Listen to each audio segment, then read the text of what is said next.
ఆ ఫోటోలో ఉండే పాము ఇక్కడ నాట్యం ఆడుతా ఉండింది. ఆ నాట్యం ఆడుతా ఉండే ప్లేస్ లోనే స్వామిని నిలబెట్టింది. 48 సంవత్సరాలు ఇంకా పూజలు అందుతున్నాయి. మా పెద్దమ్మ గారికి మునియమ్మ ఆయమ్మ పేరు, ఆయమ్మకి స్వప్నంలో వచ్చి కనపడిసింది. అంటే పాము రూపంలో వచ్చి కనపడిసి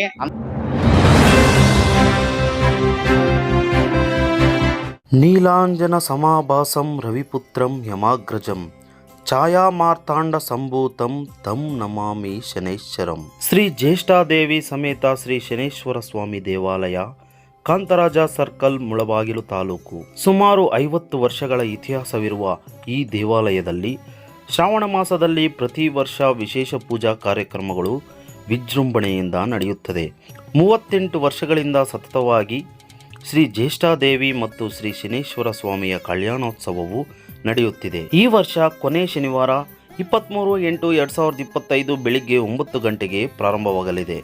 ಅದೇ ರೀತಿ ಕಲ್ಯಾಣೋತ್ಸವ ಮುಗಿದ ನಂತರ ಸ್ವಾಮಿಯ ಬ್ರಹ್ಮರಥೋತ್ಸವ ಬೆಳಿಗ್ಗೆ 11 ಗಂಟೆಗೆ ಪ್ರಾರಂಭವಾಗಲಿದೆ.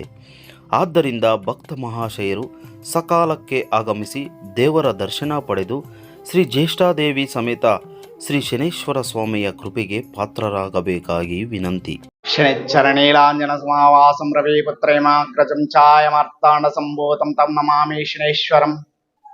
శనిచ్చర ఓం శమగ్నిరగ్ని విస్కరఛన్నతపతి సూర్యాశం వాతోవత్తర్వాపసితః సూర్యపుత్ర దీర్ఘదేహో విశాలాక్ష శివప్రియ మందచార ప్రసన్నాత్మా పీడాహరుతు హేం శని.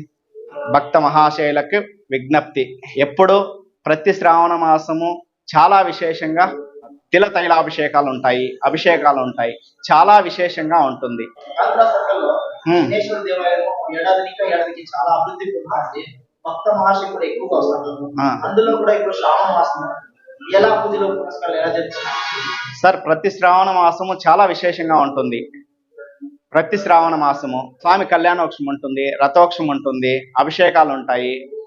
నానా రకాలు, కనీసము ఆంధ్ర స్టేటు, తమిళనాడు 4 స్టేట్లను ఇంకాను చాలా విశేషంగా వేళ్ల కొద్దీ జనాభా వస్తారు. చాలా విశేషంగా ఉంటుంది.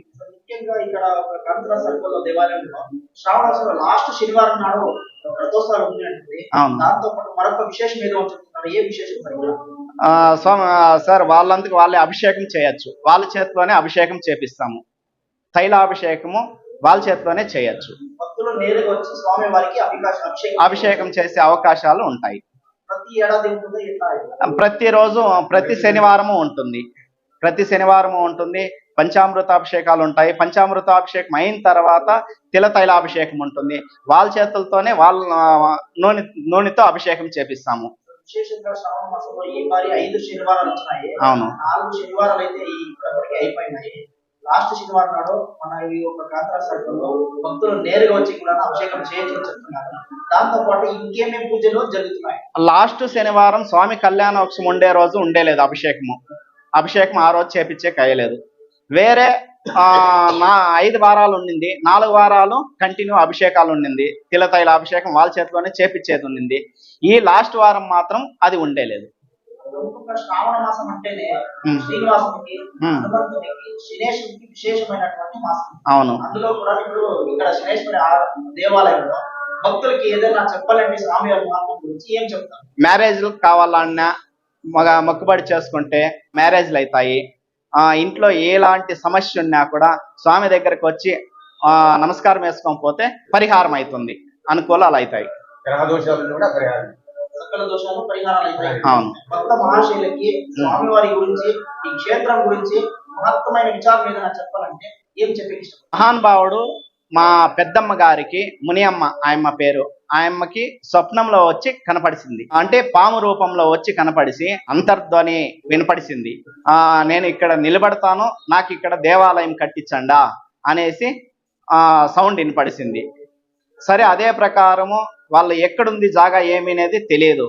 ఇక్కడికి ఏమిటికో స్టోర్ రకంలో వచ్చినప్పుడు ఇక్కడ ప్లేస్ చూస్తే ప్లేస్ స్వప్నంలో ఏ రకంలో చూపించినారో అదే రకంలో ఉండింది.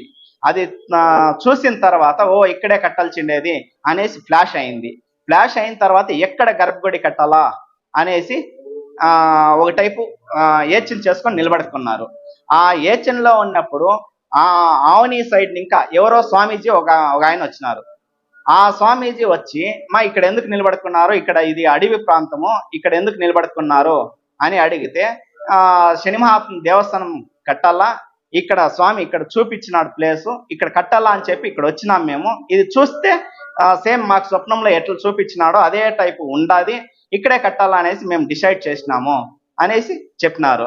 చెప్పింది అయిన తర్వాత అమ్మ ఎక్కడ దేవస్థానం ఎక్కడ కట్టాలా, ఈ ప్రాంతము అనేసి ఈ ప్లేస్ చూపించినారు. ఎక్కడ కట్టాలా, గర్భగుడి ఎక్కడ కట్టాలా అనే ఒక విచారం తెలియని దానికోసము ఆ స్వామీజీ వండుకొని గర్భగుడి ఈ ప్లేస్ లో కట్టండా అని చెప్పేసి ప్లేస్ చూపించినారు. ప్లేస్ చూపించిన తర్వాత వెనక్కి తిరిగి మళ్ళా ముందరకు తిరిగేపాటికి ఆయన లేడు, కనపడడం లేదు. మళ్ళా ఇక రోడ్లో ఈ రోడ్డు జల్లి రోడ్డు ఉండింది. ఈ జల్లి రోడ్లో ఆ పక్క ఈ పక్క చూసినా కూడా ఎక్కడా లేడు ఆయన. ఎక్కడన్నా పోయినాడేమో, దగ్గర దావల్లోనే ఉన్నాడేమో అని చూస్తే లేడు ఆయన, అదృశ్యం అయినాడు. అదృశ్యం అయిన తర్వాత మళ్ళా ఇక్కడ దేవస్థానం కట్టినారు. గర్భగుడి ఉండేదానికి ఉదాహరణ ఏమిటంటే అవతల ఫోటో ఒకటి ఉండాలి. ఆ ఫోటోలో ఉండే పాము ఇక్కడ నాట్యం ఆడుతా ఉండింది. ఆ నాట్యం ఆడుతా ఉండే ప్లేస్ లోనే స్వామిని నిలబెట్టింది. 1975లో ఇది దేవస్థానం నిర్మించడం అయింది. 48 సంవత్సరాల ఇంకా పూజలు అందుతున్నాయి.